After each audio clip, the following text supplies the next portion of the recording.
ഓം ശ്രീ ഗുരുഭ്യോ നമ. ജ്യോതികമാ ചാനലിലേക്ക് ഏവർക്കും സ്വാഗതം. ഇന്ന് ഞാൻ ചർച്ച ചെയ്യുന്നത് 2026 ജൂലൈ 27 മുതൽ ഡിസംബർ 11 വരെ മീനം രാശിയിൽ സഞ്ചരിക്കുന്ന ശനി വക്രഗതിയിലാകുന്നതിൻ്റെ ഗുണദോഷങ്ങൾ വൃശ്ചികക്കൂറുകാർക്കും വൃശ്ചിക ലഗ്നക്കാർക്കും എങ്ങനെയാകും എന്നുള്ളതിനെ പറ്റിയാണ്. വൃശ്ചികക്കൂറുകാരെന്ന് പറയുമ്പോൾ വിശാഖ നക്ഷത്രത്തിൻ്റെ അവസാന പാദം, അനിഴം, തൃക്കേട്ട നക്ഷത്രക്കാരെയാണ്. അപ്പോൾ വൃശ്ചികക്കൂറുകാർക്കും വൃശ്ചിക ലഗ്നക്കാർക്കും ശനി 3ഉം 4ഉം ഭാവാധിപനാണ്. ആ ശനി ഇപ്പോൾ 5ൽ സഞ്ചരിക്കുകയാണ്. ജൂലൈ 27 മുതൽ ഡിസംബർ 11 വരെ 5ൽ സഞ്ചരിക്കുന്ന ശനി വക്രഗതിയിലാകുന്നു. ആ വക്രശനി ഈ കുറുകാരുടെ 2ലും 7ലും 11ലുമൊക്കെ ദൃഷ്ടി ചെയ്യുന്ന സമയമാണ്. അതേസമയം 2ഉം 5ഉം ഭാവാധിപനായിട്ടുള്ള ഗുരു ഈ കുറുകാരുടെ ഭാഗ്യസ്ഥാനത്ത് ഉച്ചസ്ഥിതനായിട്ട് നിൽക്കുകയാണ്. അവിടെ നിന്ന് ആ ഗുരു 5ലേക്ക് ദൃഷ്ടി ചെയ്യുന്നു. അപ്പോൾ ഈ കുറുകാരെ സംബന്ധിച്ചിടത്തോളം വൃശ്ചികക്കൂറുകാർക്കും വൃശ്ചിക ലഗ്നക്കാർക്കും നമ്മൾ വൃശ്ചിക രാശി എന്ന് പറയുന്ന ചൊവ്വയുടെ രാശിയാണ്. അപ്പോൾ ശനി എന്ന് പറയുന്നത് ഒരു മിത്രഗ്രഹം എന്ന് പറയാൻ കഴിയില്ല. 5ൽ ശനി ആകുന്നത് കൊണ്ട് പ്രത്യേകിച്ച് വക്രശനി 2, 7, 11 രാശികളിൽ ദൃഷ്ടി ചെയ്യുന്ന സമയമായതുകൊണ്ട് നമ്മൾ കുടുംബ വിഷയങ്ങളിൽ, ധനവിഷയത്തിൽ, ദാമ്പത്യ ബന്ധത്തിൽ, അതുപോലെ വരുമാന മാർഗങ്ങളിൽ ഒക്കെ തന്നെ ഒരു കെയർ വേണ്ടുന്ന സമയമാണ്. സന്താനങ്ങളുടെ കാര്യത്തിൽ ശ്രദ്ധിക്കണം. അവയിലൊക്കെ തന്നെ ഒരു അവലോകനം ആവശ്യമായിട്ടുള്ള സമയമാണ്. പ്രത്യേകിച്ച് സ്പെക്കുലേറ്റീവ് ഇൻവെസ്റ്റ്മെൻറ്റിൽ നമ്മൾ പ്രതീക്ഷിക്കുന്ന ഒരു ഗുണം ചിലപ്പോൾ ഉണ്ടാകണമെന്നില്ല.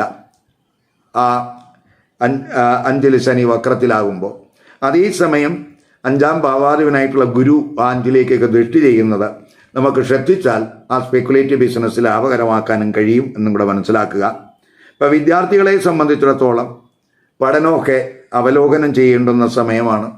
പ്രത്യേകിച്ച് 5ആം ഭാവാധിപനായിട്ടുള്ള ഗുരു 5ൽ ദൃഷ്ടി ചെയ്യുമ്പോൾ ശനിയുടെ 5ലെ വക്രസ്ഥിതി കൊണ്ടുണ്ടാകുന്ന ദോഷങ്ങൾ ആ ഗുരുവിൻ്റെ 5ലെ ദൃഷ്ടി കൊണ്ട് നമുക്ക് മാറ്റാൻ കഴിയും. അത് പഠനത്തിനൊക്കെ ഗുണാനുഭവം ഉണ്ടാക്കും എന്ന് തന്നെ പറയാം. അതുപോലെ ശനി 5ലാണ്. അത് സന്താനങ്ങളുമായിട്ട് ബന്ധപ്പെട്ടിട്ടുള്ള കാര്യങ്ങളാണ്. അപ്പോൾ സന്താനങ്ങളുടെ കാര്യത്തിൽ, അവരുടെ പ്രവർത്തനങ്ങളിൽ ഒക്കെ തന്നെ ഒരു അവരുടെ പഠനത്തിൽ ഒക്കെ തന്നെ നമ്മൾ ശ്രദ്ധ കൊടുക്കേണ്ടുന്ന സമയമാണ്. അവരുടെ പ്രശ്നങ്ങൾ എന്താണെന്ന് നമ്മൾ കേൾക്കണം. അവർക്ക് സമാധാനപൂർവമായിട്ടുള്ള ഒരു പരിഹാരമൊക്കെ നമുക്ക് ഈ സമയത്ത് നിർദ്ദേശിക്കാൻ കഴിയും. പ്രത്യേകിച്ച് 5ൽ ആ ഗുരുവിൻ്റെ ദൃഷ്ടിയുണ്ട്. അപ്പോൾ അത് നമുക്ക് ഈ പ്രത്യേകിച്ച് ഉപാസനാദി കാര്യങ്ങളിലൊക്കെ കൂടുതൽ നമ്മൾ ശ്രദ്ധ കൊടുക്കുകയാണെങ്കിൽ നമ്മൾ മന്ത്രസിദ്ധിയൊക്കെ ഉണ്ടാകാവുന്ന സമയമാണ്. അതൊക്കെ നമുക്ക് പ്രത്യേകിച്ച് പഠന സംബന്ധമായ കാര്യങ്ങൾക്കായാലും സന്താനങ്ങളുമായിട്ട് ബന്ധപ്പെട്ട കാര്യങ്ങളായാലും നമുക്ക് ക്രിയേറ്റീവ് തലത്തിലുള്ള കാര്യങ്ങൾക്കായാലും നമുക്ക് കറക്റ്റായിട്ടുള്ളൊരു തീരുമാനമെടുക്കാനൊക്കെ നമുക്ക് ആ ഗുരുവിൻ്റെ 5ലെ ദൃഷ്ടിക്ക് കഴിയും. അപ്പോൾ നമുക്ക് അവയിലൊക്കെ ഒരു പരിഹാരം കണ്ടെത്താൻ കഴിയും. മാത്രമല്ല കുടുംബാംഗങ്ങളുമായിട്ടുള്ള ബന്ധങ്ങളിൽ നമ്മൾ ഒരു ശ്രദ്ധ വേണം. അത് 4ലൊക്കെ ഇപ്പോൾ രാഹുവൊക്കെ നിൽക്കുന്ന സമയവും കൂടെയാണ്. ഇപ്പോൾ 4ആം ഭാവാധിപൻ വക്രത്തിൽ സഞ്ചരിക്കുന്ന സമയമാണ്. അപ്പോൾ നമ്മൾ കുടുംബ ബന്ധങ്ങളിൽ, കുടുംബത്തിലൊക്കെ കമ്മിറ്റ്മെൻറ്റ് കുറയാതെ നോക്കണം. ദാമ്പത്യ ബന്ധത്തിൽ പ്രശ്നങ്ങൾ അതൊക്കെ പരിഹരിക്കാനുള്ളൊരു ശ്രമം ഉണ്ടാകണം. മാത്രമല്ല ജീവിത പങ്കാളിയുടെ ആരോഗ്യകാര്യത്തിലൊക്കെ നമ്മൾ ശ്രദ്ധിക്കേണ്ടുന്ന സമയവും കൂടെയാണ്. ഇവയെല്ലാം തന്നെ നമ്മൾ കൈകാര്യം ചെയ്യുന്നതിൽ പൊതുവെ സമാധാനപൂർവമായിട്ടുള്ള ഒരു സമീപനം ഈ കുറുകാരുടെ ഭാഗത്ത് ഉണ്ടാകണം. 5ൽ ശനി വക്രത്തിലാകുകയാൽ പ്രത്യേകിച്ച് കമിതാക്കൾക്കിടയിൽ ചില പ്രശ്നങ്ങൾ ചിലപ്പോൾ ഉണ്ടായെന്ന് വരാം. അപ്പോൾ അതൊക്കെ നമ്മൾ അവലോകനം ചെയ്തു പോകേണ്ടുന്ന സമയമാണ്. ചിലപ്പോൾ അവരുടെ ഇടയിൽ അഭിപ്രായ വ്യത്യാസങ്ങളൊക്കെ ഉണ്ടായെന്ന് വരാം. പക്ഷേ ഗുരുവിൻ്റെയൊക്കെ ദൃഷ്ടി 5ൽ ഉള്ളതുകൊണ്ട്, 5ആം ഭാവാധിപനാണ് ഗുരു, 5ലേക്കൊക്കെ ദൃഷ്ടി ചെയ്യുമ്പോൾ ആ ശനിയുടെ 5ലെ വക്രസ്ഥിതി കൊണ്ടുണ്ടാകാവുന്ന ദോഷം, പ്രത്യേകിച്ച് കമിതാക്കൾക്കിടയിൽ ആ പ്രശ്നങ്ങൾ പരിഹരിക്കുന്നതിനൊക്കെ ആ ഗുരുവിൻ്റെ 5ലെ ദൃഷ്ടിക്ക് കഴിയും. അതുപോലെ ക്രിയേറ്റീവ് വർക്കിലൊക്കെ ഏർപ്പെടുന്നവർക്ക് 5-ലെ ഗുരുവിൻ്റെ ദൃഷ്ടി ഗുണം ചെയ്യുന്ന സമയമാണ്. പരീക്ഷകൾക്കൊക്കെ തയ്യാറാകുന്നവർക്കും വളരെ അനുകൂല സമയമാണ്. ഇപ്പോൾ ചിലപ്പോൾ ഈ വക്രശനിയൊക്കെ അല്പം പ്രഷറൊക്കെ നൽകും എങ്കിലും ഈ 5-ൽ നിൽക്കുന്ന ശനി വക്രത്തിലാവുമ്പോൾ ചില ടെൻഷനൊക്കെ നമുക്ക് നൽകാം എങ്കിലും ഈ 5-ലൊക്കെ ഗുരുവിൻ്റെ ദൃഷ്ടി വരുന്നത് അത് നമുക്ക് പഠനത്തിലൊക്കെ കൂടുതൽ ഫോക്കസ് ചെയ്യുന്നതിനും അതുപോലെ പഠന നിലവാരം മെച്ചപ്പെടുത്തുന്നതിനും ഒക്കെ നമുക്ക് അനുകൂല സമയമാണ് എന്നും കൂടെ മനസ്സിലാക്കുക. പൊതുവേ നമുക്ക് പ്രശ്നങ്ങളൊക്കെ അഭിമുഖീകരിക്കാനുള്ള ഒരു ധൈര്യക്കുറവൊക്കെ ചിലപ്പോൾ ഈ 5-ലെ ശനി വക്രത്തിൽ വരുമ്പം ഉണ്ടാകാം എങ്കിലും അത് ഗുരുവിൻ്റെ ദൃഷ്ടി കൊണ്ട് നമുക്ക് പരിഹരിക്കാൻ കഴിയുന്നു എന്നും കൂടെ മനസ്സിലാക്കുക.